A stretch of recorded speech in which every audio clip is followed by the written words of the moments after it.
2020-2021 మధ్య మన దేశ రాజధాని ఢిల్లీ సరిహద్దుల్లో జరిగిన రైతుల నిరసన గుర్తుందా? సాగు చట్టాలపై అప్పట్లో రైతులు చేసిన ఆ ప్రొటెస్ట్ సెన్సేషనల్ అయింది. కాగా ఇప్పుడు అదే స్టైల్ ప్రొటెస్ట్ బ్రిటన్ సహా ఐరోపా దేశాల్లో అవుతున్నాయి. మన దగ్గర ఒకప్పుడు రైతులు ఎలాగైతే ట్రాక్టర్లతో రోడ్డు మీదకు దిగొచ్చారో ఇప్పుడు సేమ్ సీన్ లండన్ వీధుల్లో దర్శనమిస్తోంది. మరి ఇంతకీ అక్కడ ఫార్మర్ ప్రొటెస్ట్లకు కారణమేంటి? ఇప్పుడు తెలుసుకుందాం. న్యూ ఇన్హెరిటెన్స్ ట్యాక్స్ ప్లాన్ ఇదే ఇప్పుడు అక్కడి రైతుల ఆగ్రహానికి కారణమైంది. 1 మిలియన్ పౌండ్ల కన్నా ఎక్కువ విలువైన పొలాలపై వారసత్వ పన్ను కింద 20% ప్రభుత్వానికి చెల్లించాలని అక్కడి ప్రభుత్వం ప్రతిపాదిస్తోంది. దీనిపైనే రైతులంతా రోడ్డెక్కారు. ఇప్పటికే పన్ను బాధుడితో ప్రజలను దండుకుంటున్న బ్రిటన్ సర్కార్ ఇప్పుడు రైతుల నుంచి ఇలా న్యూ ఇన్హెరిటెన్స్ ట్యాక్స్ కింద మరింత పెంచడం సరికాదని ఆర్థిక నిపుణులు అభిప్రాయపడుతున్నారు. ఈ నేపథ్యంలోనే లండన్లోని పార్లమెంట్ స్క్వేర్ ను సైతం ఈ నిరసనలు తాకాయి.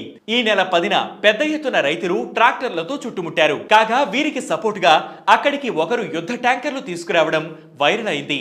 ఈ కొత్త పన్ను విధానం వల్ల తాము తీవ్రంగా నష్టపోతామని, తమ జీవితాలు నాశనమవుతాయని అక్కడి రైతులు ఆందోళన వ్యక్తం చేస్తున్నారు.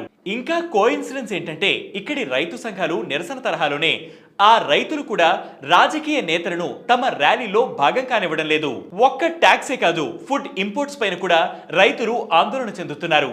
అతిగా ఫుడ్స్ ని ఇంపోర్ట్స్ చేసుకోవడం వల్ల తాము నష్టపోతున్నామని ఆవేదన వ్యక్తం చేశారు. అంతేకాకుండా ఈ కొత్త పన్ను విధానం వల్ల ఎన్నో కుటుంబాలు చీలిపోవలసి వస్తుందని, 20% ట్యాక్స్ నుంచి తప్పించుకునే క్రమంలో భూములు అమ్ముకుని కష్టాల పాలవుతారని చెబుతున్నారు. కాగా ఇతర ఐరోపా దేశాల్లోనూ గత ఏడాది రైతు నిరసనలు ఉధృతంగా జరిగాయి. France, Germany, Spanish, Italy, Poland, Belgium, గ్రీసులకు చెందిన రైతులు ఇదే తరహాలో రోడ్లెక్కి నిరసనలు తెలిపారు. మెరుగైన ఆర్థిక సహాయం కోసం ఫ్రెంచ్ రైతులు నిరసన చేపట్టగా అగ్రికల్చరల్ డైసల్ సబ్సిడీస్ తొలగించినందుకు జర్మనీ రైతులు రోడ్డెక్కారు. స్పెయిన్, పోలాండ్, బెల్జియం దేశాల్లోని రైతులు సైతం పలు EU పాలసీలను వ్యతిరేకిస్తూ నిరసనలు చేపట్టారు. బెల్జియంలో అయితే ఈ నిరసనలు ఉధృతంగా జరిగాయి. సో మొత్తంగా బ్రిటన్ సహా ఐరోపా దేశాల్లోని రైతులు సైతం EU అండ్ సంబంధిత దేశాల ప్రభుత్వాలపై గుర్రుగానే ఉన్నారు.